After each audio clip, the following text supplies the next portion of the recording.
Hey folks, it's Mark here, President of the Australian DeFi Association. And for this podcast, we're chatting with Steph Bazley and learning all about the wonderful world of decentralized science, the work that she's doing at Possible Ventures, and just the all around amazing human that she is, because she's also a GP as well. So if Web3 wasn't enough, just add a bit of extra homework and go work in, well, first of all, get a degree and then go work as doctor in hospitals. So amazing stuff that she's doing. She came all the way down from Newcastle to see us in Sydney. Now, unfortunately, at the start of this episode, the lighting was not so great, so we don't actually get to see her properly until 12 minutes in. So you'll see a still image at the start. So hopefully you'll be okay with that as she goes through the introductions, and then around the 12-minute mark, as basically the sun fades in the background, we're able to pick up and see both of us over at our awesome venue at Bar Lulu, affectionately known as Crypto Lulu. So over there in the rocks, you've got the Opera House in the background. I'm looking at it here on my screen in the edit. But yeah, unfortunately, we just can't get that first part looking good enough, I think, to be able to put on the show. But yeah, you'll just see the still images at the start, but you'll definitely be able to hear. And then around the 12-minute mark in, you'll see both of us as we get more into it. It's a really fascinating episode, this one, and I really look forward to sharing this with you. Thank you again for your time and subscribing. Please do tell your friends. And if you're interested in coming along and joining the show, we had the folks at Hashlock last time, and we've got plenty more upcoming. So if you're interested in Web3, blockchain technology, even a little bit of AI, because we do the partnership with Data Science and AI Australia, you'll see all of that on this Getting to Know the Community show. I'll see you in there. Cheers.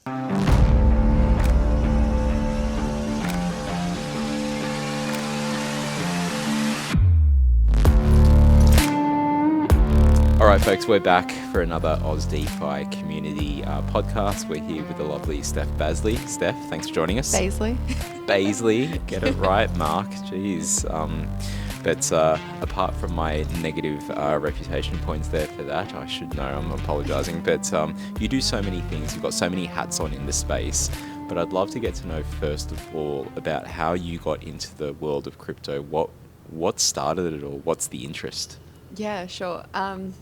So back in the day, I was in Brisbane doing my undergrad science degree. I didn't have like a traditional finance background or any kind of particular interest in that space, but I was doing a bit of investing in stock. Okay, cool. And I by and large, my interest in crypto at the start wasn't about making money. I didn't invest at the start. I loved going through the deep web, scrolling to find anything interesting I can find to read, all the legal stuff. Of course. Of course. Yep. People who were code breaking and people who were, writing all this stuff about software engineering that I hadn't necessarily had a background in or had learned anything about before.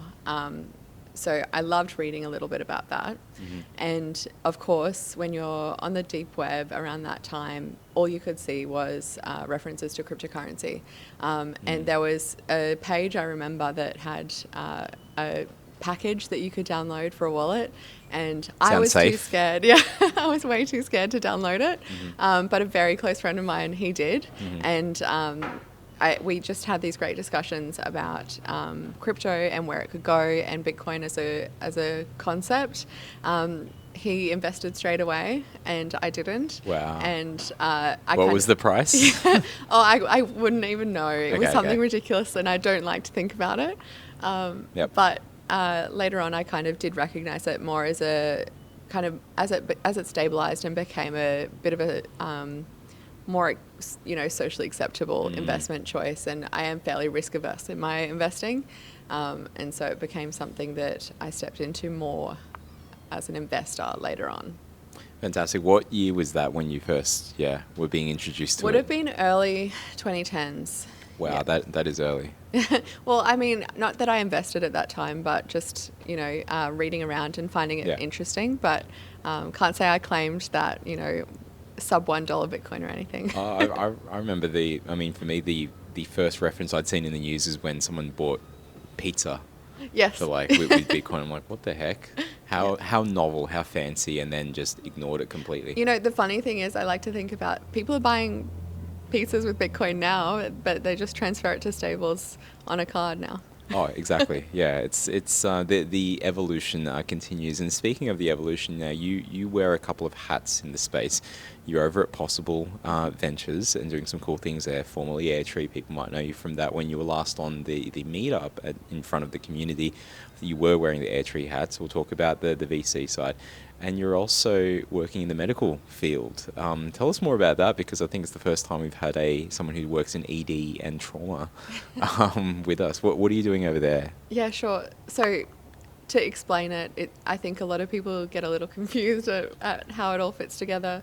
My background traditionally is very medical. I went through a Bachelor of Science, honours, masters, ended up doing brain-computer interface research over in the UK, came back to do my medical degree and was still kind of tinkering around with crypto, helped out on a few projects here and there, and came to Airtree in that VC role.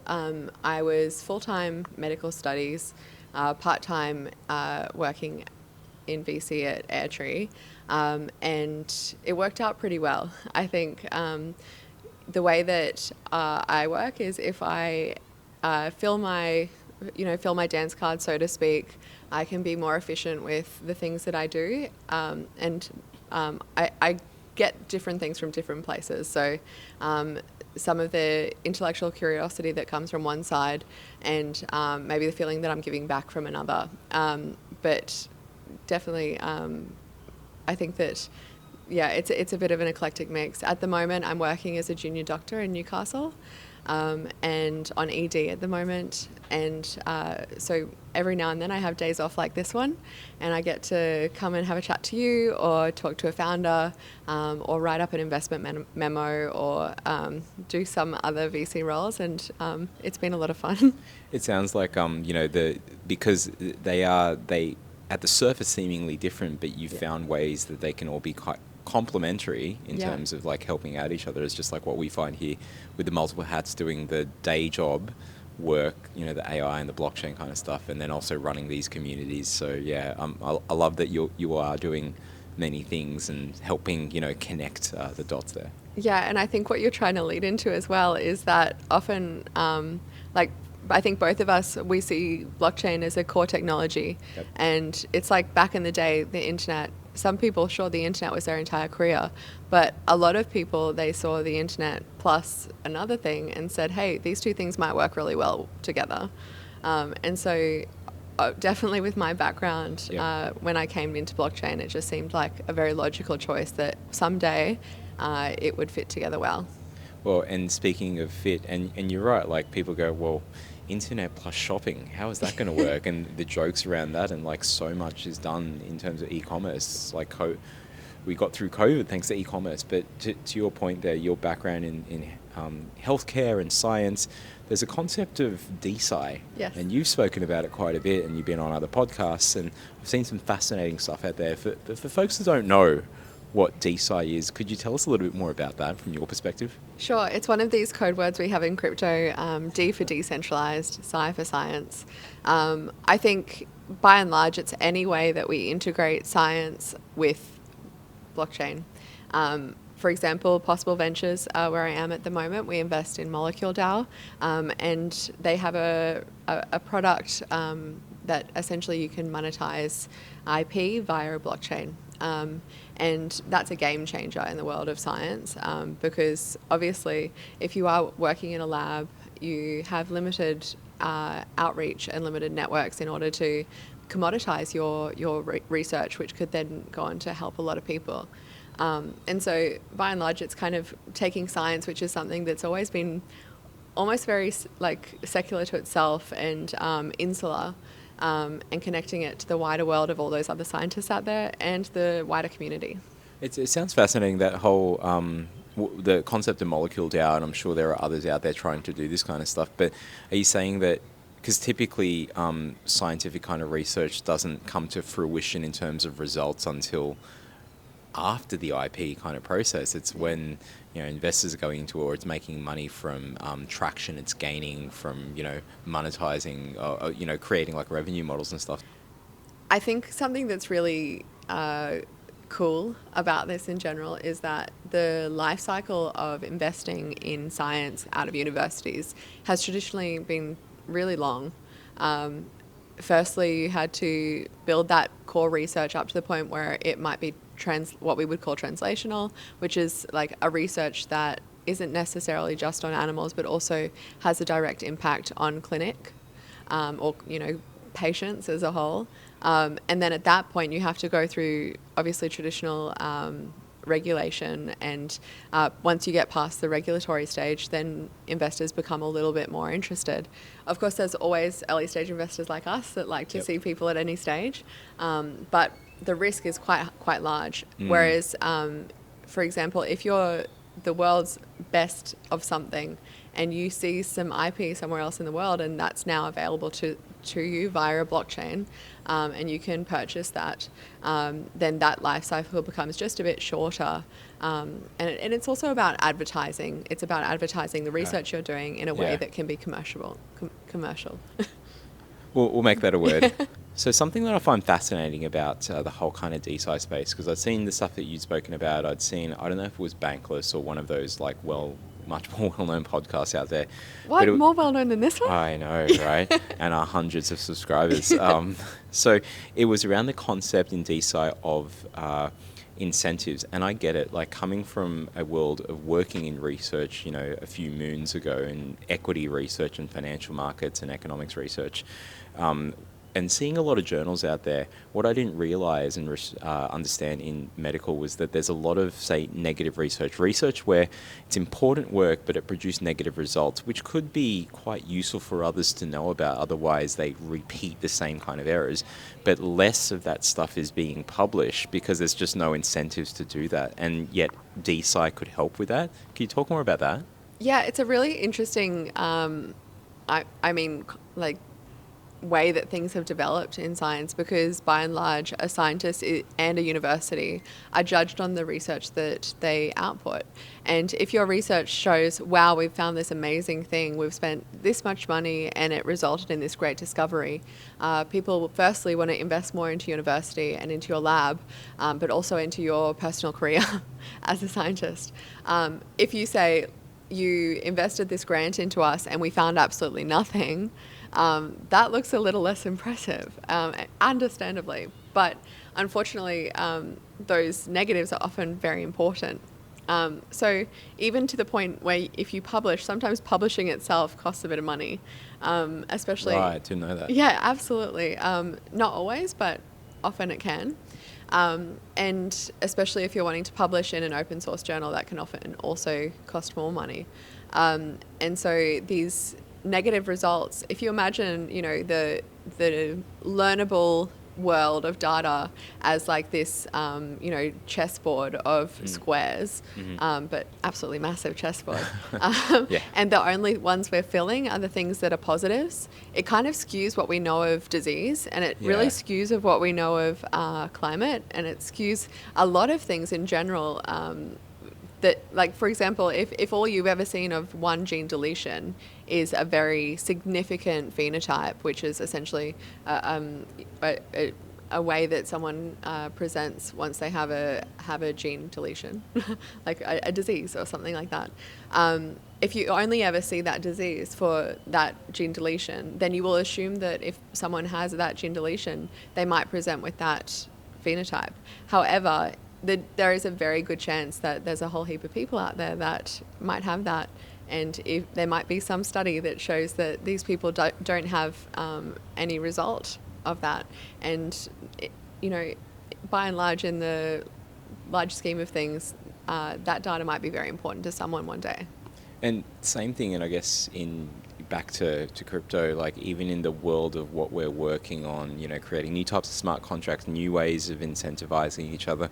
if we're not showcasing the things that have kind of come before and the errors that folks have made, or the negative research in our side as well, like, I mean, there's at least a whole lot of wastage. Like, we're lucky that we work in this open source community, but still I can see that skewed incentives can lead to just replicated work and just time wastage and less efficient. So there's probably some stuff DeSci can teach the rest of, the D, whatever they are, the decentralized stuff. It comes back to efficiency. That's like one of the reasons I love blockchain is I see it as an efficient system.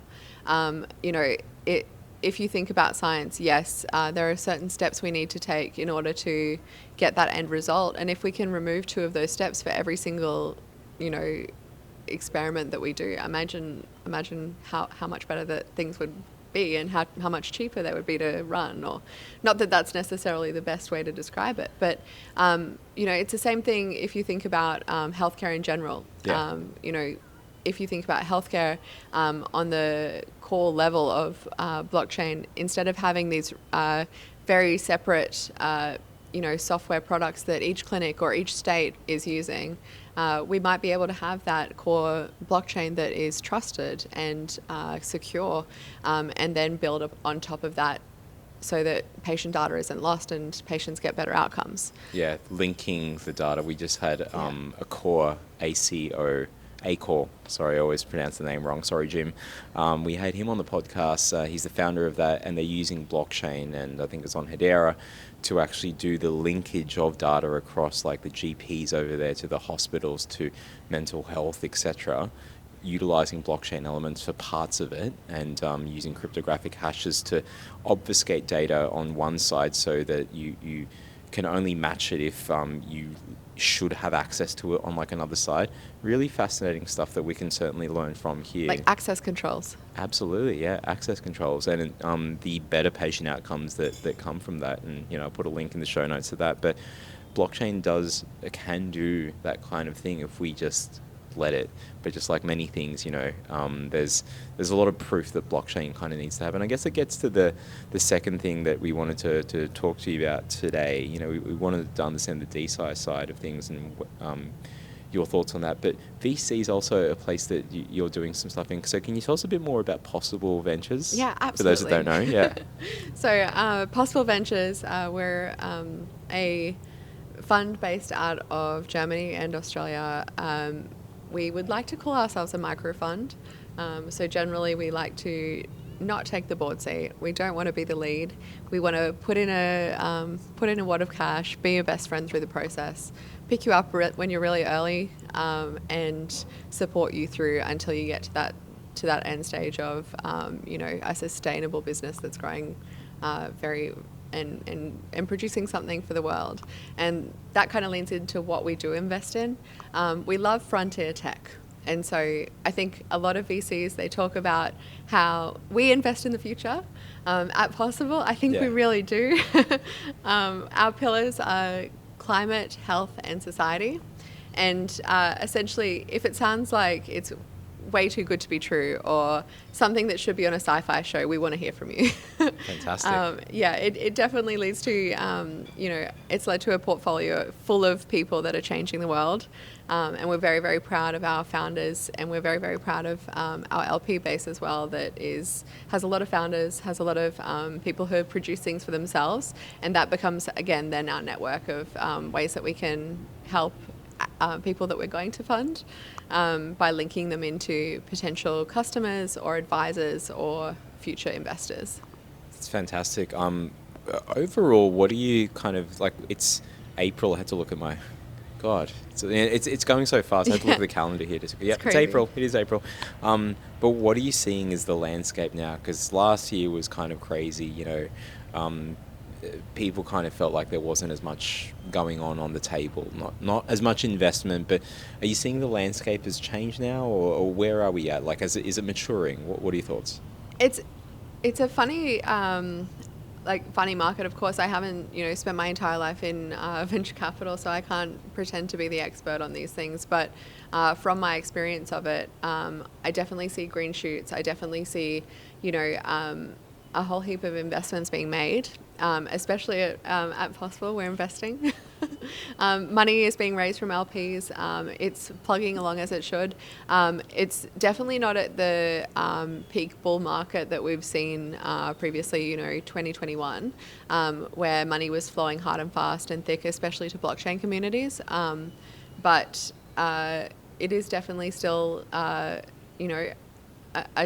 a time to get your idea invested in, and it's a time to really push yourself forward and to introduce yourself to the VCs, because we're out and investing and looking for you, and definitely wanting to hear from everyone. Well, it's good to hear, because a lot of people might think that, from what they've seen, that there's just no point doing it. But what you're saying is it's possible. So It's possible. is that the strap line for them? Or is that the? Do they have a strap line of possible? I don't. I mean, I feel like I say it a lot in meetings, but no, I don't. I don't think it's on the website. I think you'll just see Frontier Tech. Okay. Yeah. Okay. Well, that's pretty good. So, but without naming names, what's the craziest thing that you've seen in that Frontier Tech? A lot of the space tech stuff that I'm seeing is, definitely out of this world. Never Literally. thought, yeah, out of this world. Something that was the sci-fi of our childhood, or maybe I don't know how old you are, but yeah, and really not knowing that would ever be a real possibility in our lifetime, seeing that come to be, and also even the genomic platforms of knowing that one day, even right now, we can see exactly what we're made of, and what that might mean for our future generations, and really kind of thinking about the bioethics of the core of genomics in general is a big one for me. There's a whole kind of transhumanism episode coming up, I feel. Yes, We should definitely. talk to Elise and Peter. You guys are up next. Also the brain-computer interfaces, I would be Oh very my remiss gosh. if I didn't mention that. I'm a big fan of a lot of the stuff coming out, but it's just a very interesting field. That kind of, on that note, let's go off topic a little bit, but that brain, the Neuralink thing, and the guy able to could not move but was able to control stuff on the computer. I know who you're talking about. Yeah. That guy, he was playing different games, chess and whatnot, but he was playing Civilization, and when I was think really you're young. thinking about Synchron. Am I? Maybe. Google it. I thought it was Neuralink. No. Maybe. Okay. Maybe you're talking about. There's actually an Australian-based one. Oh, okay. This is the US one, and I feel like it was If you Google Elon's. Synchron. Okay. Synchron. So down in Melbourne, there's I believe it started out of Melbourne, brain-computer interface company that called Synchron. They essentially put these little brain-computer interfaces, if you'd like to call it that, into the vessels rather than into the brain themselves. And so we're seeing a lot of these new technologies where it's not necessarily a needle in the brain anymore. It's on top of the brain, or not a needle in the brain stack. Yeah, literally needle in the brain stack, but not quite anymore. We'll definitely have to check these guys out. But just going back to the other VC stuff. I mean, you mentioned what the landscape is like now, but you've also said to me before, as we were getting ready for this, you see VC as a way, and it's on topic here, to fund cool futuristic stuff. What do you mean by that? I think probably I'm very lucky in my role at Possible Ventures that we are really focusing on things that are very futuristic and looking to that, viable moonshot, if you want to call it that, and thinking, wow, this actually might be a possibility. Let's put a bit of money behind it and see how these people will grow. But I think in general, venture capital as an asset class is a very optimistic one. I have some very good friends in global equities, and the way that they think about investing in general, it's a lot more rigid, with a lot less room for, I don't know if you want to call it entropy. I think depending on your investment style, you can be a very responsible custodian of capital in different ways. And I think that it really comes down to how you assess, a person, a company. And at the end of the day, there's so much there that can be interpreted out of even a set of numbers as positive or negative. And venture capital in particular, we can look at these things and look at people in general and see people as the asset. something that's really kind of, changed the world to many people, and some, had seen it coming, many hadn't, but AI, and more so ChatGPT, because we've had AI, we've had the umbrella of machine learning and whatnot, and generative AI has come on board to kind of get people really woken up to what's possible out there. But what are your thoughts on AI? Given the different hats that you wear, how do you kind of see this new thing? I mean, primarily as a VC, we've been seeing AI plays since before ChatGPT, burst onto the scene and just stunned the whole world. That being said, there's a whole heap of companies that are coming and pitching and, starting up that are not necessarily too groundbreaking above the level of GPT itself. Yeah. And I shouldn't say that, because a lot of the time these companies, they're very well packaged, they could be very profitable. But I think that when you're thinking about AI, particularly myself, I would, with my VC hat on, I'd say we have to be thinking a little bit futuristically. If you think about we have to, like, by and large, at a VC fund, we're investing very early stage. So in order to be a responsible custodian of capital, we need to be thinking that 10, 20, 30, 40 years in advance, and thinking, is this product that I'm investing in now and this company that I'm investing in now, is it going to be something that's going to exist and be profitable that far in the future? And I think, unfortunately, a lot of these companies that are coming out now, they might just be a feature of maybe a large Right. AI product moving forward, which is difficult to say. But I think at Possible Ventures, what we're really looking for are the AI companies that are a little bit to the side of AI, solving the problems that AI might be exacerbating or even creating. And I think you know what I'm thinking about. Deepfakes? Yes, Okay. absolutely. I think deepfakes and that erosion of trust. We know that I love trust in terms of blockchain. AI almost does the opposite. Even if you think about AI hallucination, sometimes it can create things that aren't there, and a lot of people are taking this, the output from AI, as gospel, which isn't necessarily the best practice, but it's definitely where we're heading. And using this, the output from AI as a single point of truth in a lot of cases. So when we think about, our elections, or doing full circle our science, our medical systems, any critical infrastructure in general, we need to be making sure that they're secure and we can trust what we're seeing. I think, looking at you in front of me now, I know that this is Mark Montfort, but anyone who's watching this podcast may or may not be Mark Montfort. It might just be overlay over a completely different human, and we don't know that. Or, Yeah. well, I might, but I don't think they know. Oh, it'd be even harder to tell, that world of like Blade Runner and, these synthetic kind of beings that flesh on the outside but nothing inside. Yeah. Well, there's probably already people out there that are like that, but anyway. But no, it's fascinating where we're heading, and on the deep fakes, you're seeing Meta put stamps on, when they're creating images, but Yes, but they're not actually really validated. So these stamps, I think they're relying on the goodwill of the user to stamp and say, is this AI or not? But I mean, there are a lot of reasons why someone would be incentivized to not do so. And I think technology a lot of the time comes back to incentives. And incentives these days, if you think about it, money, you can make a lot of money. And more nefarious means if you create something that's fake.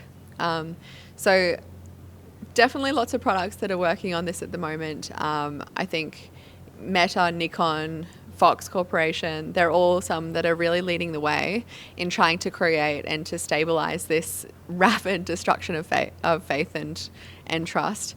But definitely there's more to be done. And I have seen a few people that are working to dispel the misinformation and trying to create a world where deepfakes aren't necessarily as scary. But I think blockchain actually may play a role in that in the future as well.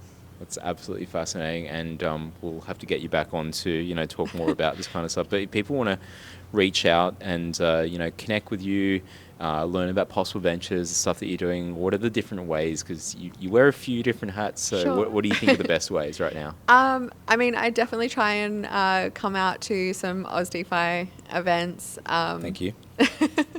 Little shill.